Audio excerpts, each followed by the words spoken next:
Welcome back, you amazing people, you. Here is another episode of the top 10 favorite and from what I believe, the absolute best performances by some of the greatest actors of all time. I am starting from 10 and then working my way up to number 1. As I conduct these lists, yes indeed, I have seen every film attainable and also hard to get. So these lists come from pure passionate accuracy. Now remember, I'm only covering films and made-for-TV films for these lists. I'm not covering miniseries or TV shows for these lists just because they're not as compact, right? And that's a lot of frickin' television to watch, man.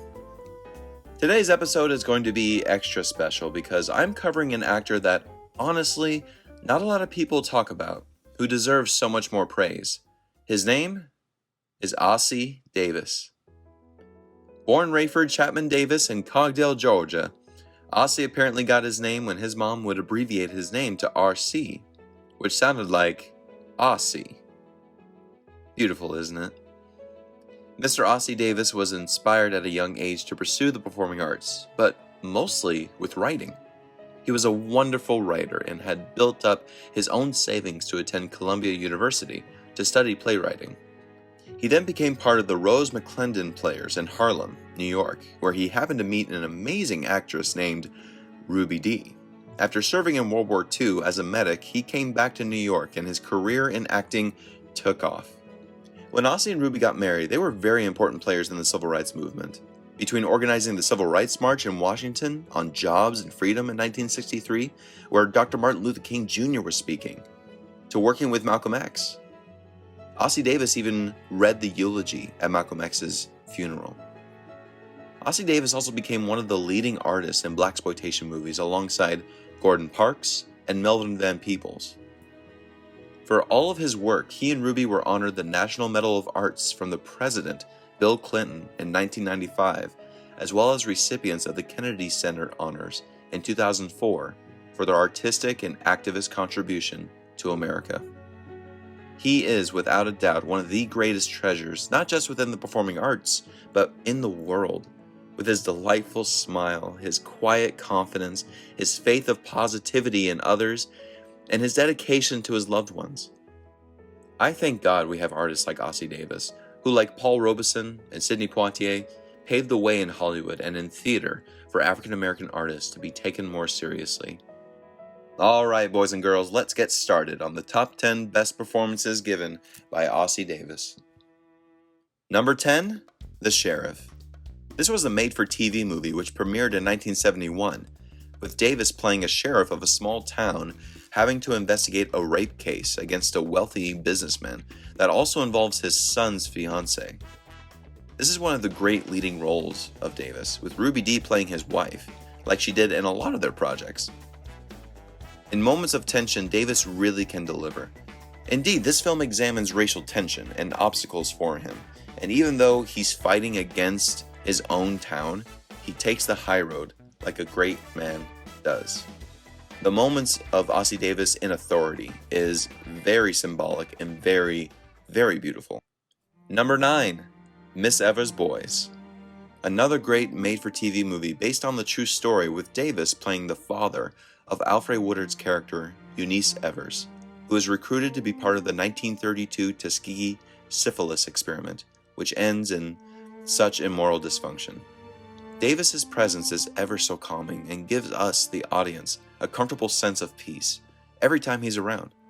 When Eunice is going through such conflict, Davis comes in the picture as such a caring father. Ossie Davis earned a Primetime Emmy nomination for Best Supporting Actor here, and it is definitely a memorable piece of work. Number 8, Teacher Teacher.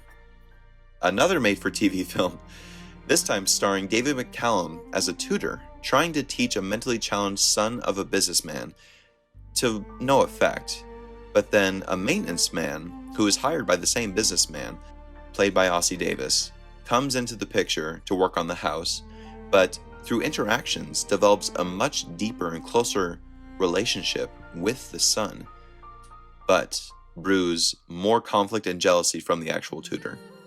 Both McCallum and Davis are outstanding in their Emmy-nominated performances for Best Actor, but Davis is indeed the heart of this production, teaching us a lesson that it's great to be certified in a profession, but there are a lot of things in life you don't strictly have to do by the book, but you can do by your heart. Number 7, The Hill. Came out in 1965, based on the play directed by the amazing Sidney Lumet, starring Ossie Davis as one of 5 military prisoners who arrive at a North African prison ran by the British during World War II. As the British abuse and push the prisoners, including taking them up and down an artificial hill with pounds of gear over and over, the prisoners do everything they can to combat and fight back. This is one hell of a powerful piece, let me tell you. The film marks one of the best performances given by Sean Connery, actually, but Ossie Davis is gut-wrenching with sincerity and strength. The film is very much a character piece, and the way Ossie Davis combats the many scenes of racial ridicule are so powerful. If you have ever the chance, I urge you, please, please, please see Ossie Davis's performance here. It is one of those performances that just makes you go, wow, Ossie Davis has so much in him. Number 6, Jungle Fever. One of the many collaborations Davis had with the great Spike Lee. This is a poetic and mighty turn from Davis here. As a godly, self-righteous former preacher father who does the best he can with helping his children, Wesley Snipes and Samuel L. Jackson, he does his best from his godly perspective, saving them from inner destruction. But his methods are, how should I say, not quite godlike? That scene at the dinner table with the 4 of them, Davis, Snipes, Ruby Dee, and Annabella, is something to make your stomach turn. To see the ever so lovely Ossie Davis just relish in a role that can crush your spirit is absolutely something to remember. There's a conflict scene between he, Ruby Dee, and Samuel L. Jackson that is out of this world wild.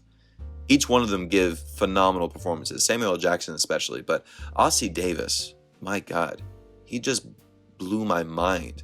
This is not necessarily regarded as one of the best Spike Lee films, even though I disagree. But The Good Reverend Dr. Purify is definitely one of the more genuine and deeply effective performances of Davis's career. Number 5, Finding Buck McHenry. A Hallmark movie, which Ossie Davis did a lot of. And honest to God, I'll watch him in anything, even the cheesy Hallmark movies, which I have seen.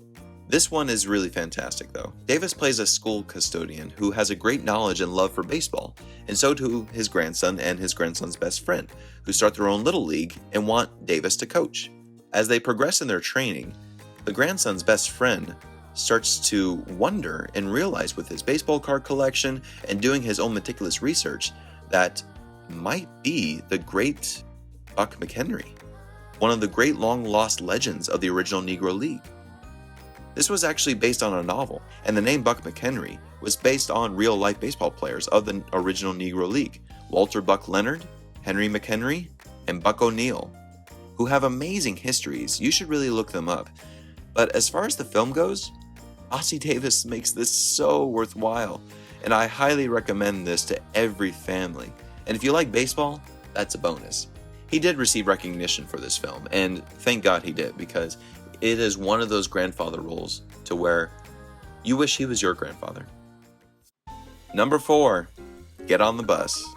In my opinion, a truly, truly underrated Spike Lee classic, and a truly underrated performance by Ossie Davis. It tells a fictional story of a group of African American men that hop on a bus to attend and participate in the Million Man March, which was a real-life march in Washington, D.C., set up by Minister Louis Farrakhan in 1995. It chronicles the different stories of each man on the bus, with their reasons, their background for attending the march, with Davis's lone story being very heartbreaking and yet inspiring. His performance represents a man who always played it safe, always looked the other way, and chose complacency over victory. But yet, it's never too late to change, and Ossie Davis exemplifies that just beautifully here. I highly recommend this one. Number 3, The Scalp Hunters. Talk about a real fun Western adventure. It's set in the year 1860, and it tells the story of Joe Bass, played by Burt Lancaster, a fur trapper who is forced to give up his furs for a well-educated slave, played brilliantly by Ossie Davis, and they go on an adventure for retrieving his furs, but having to battle a couple renegades to do so. Ossie Davis and Burt Lancaster work so great together here, and fun fact, Lancaster actually met Davis at the Civil Rights March in Washington in August 1963. This chance meeting actually led Lancaster to highly recommending Davis for the role of Joseph Lee. Davis adds so much of his cleverness, wit, charm, and muscle in the role that he honestly steals the show from Lancaster, a big movie star at that time. The epic bare-fisted fight between he and Lancaster towards the end is such a fantastic sequence that I recommend this movie just from that scene alone. He has such a great arc too, where Ossie Davis starts out obviously as a slave, being ridiculed, being pushed around, being bullied, being basically a slave, until gaining such strength by the very end. It's wonderful to see. This was unfortunately Davis's only Golden Globe nomination for Best Supporting Actor, and he 100% deserved it. Number 2, Purlie Victorious, or otherwise known as Gone Are the Days, which only God knows why. But this is a tour de force for Ossie Davis, based on the original Broadway play, written and starring Ossie Davis, along with his beautiful wife, Ruby Dee. This film version of the play is such a lovely and beautiful story about Purlie, the dynamic traveling preacher who comes back to his hometown in Georgia during the Jim Crow South times to save the community church and the workers on the plantation. Inspiring them to stand up for themselves and to take ownership of their lives and taking their freedom, Purlie is off on many different adventures trying to give that hope anywhere he goes. Purlie is really a smooth talker, and being a traveling preacher, you basically had to be a great salesperson. And Davis certainly adds that wit and charm that makes his character so unforgettable and, forgive me, victorious. If you ever get the chance to see it, please do. You have the great combo of Davis, Ruby Dee, and even a young Alan Alda. You don't see that every day, do you? But one more thing about this story, it's very significant for its portrayal of slaves taking their power back, that it inspired a musical a couple years later, simply titled Purlie. Ossie Davis said himself that writing was what really defined him as an artist. And I thank God he did write such beautiful stories like this. Here are just a couple of honorable mentions. Grumpy Old Men, which this was the first film I ever discovered of him, playing the friend of both Lemon and Mathau, giving them hope to truly live out their remaining days and remember that you are men full of life and energy.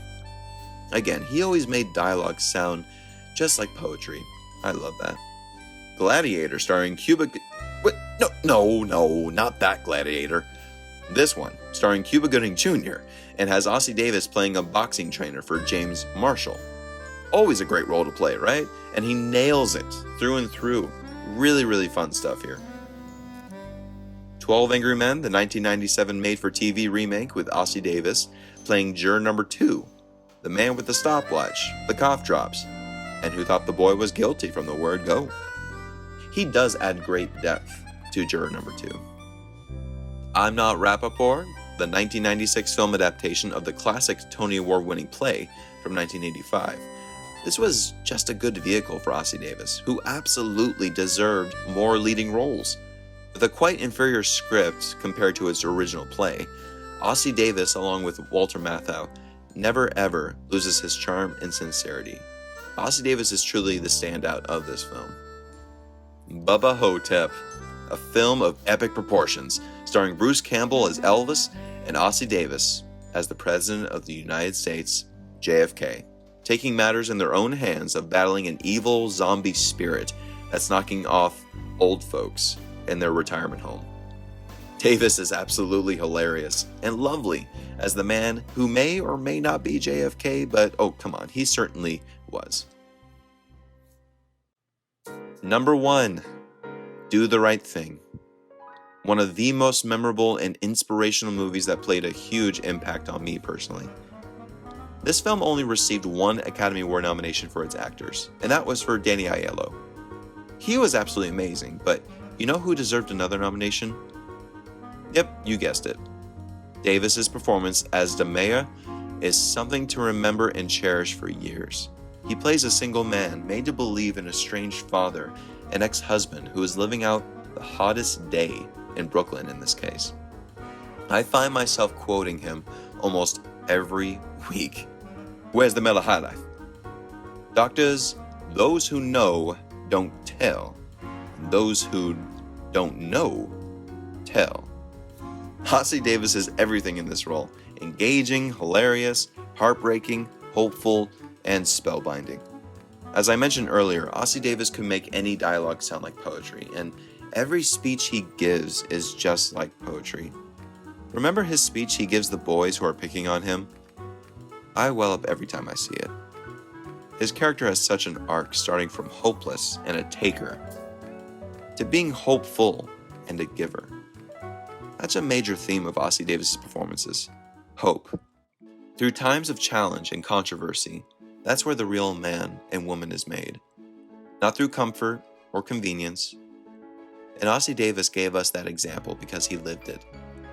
There are so many things I admire about this man, and maybe the biggest thing I admire about him is his amazing marriage of 57 years between he and Ruby Dee.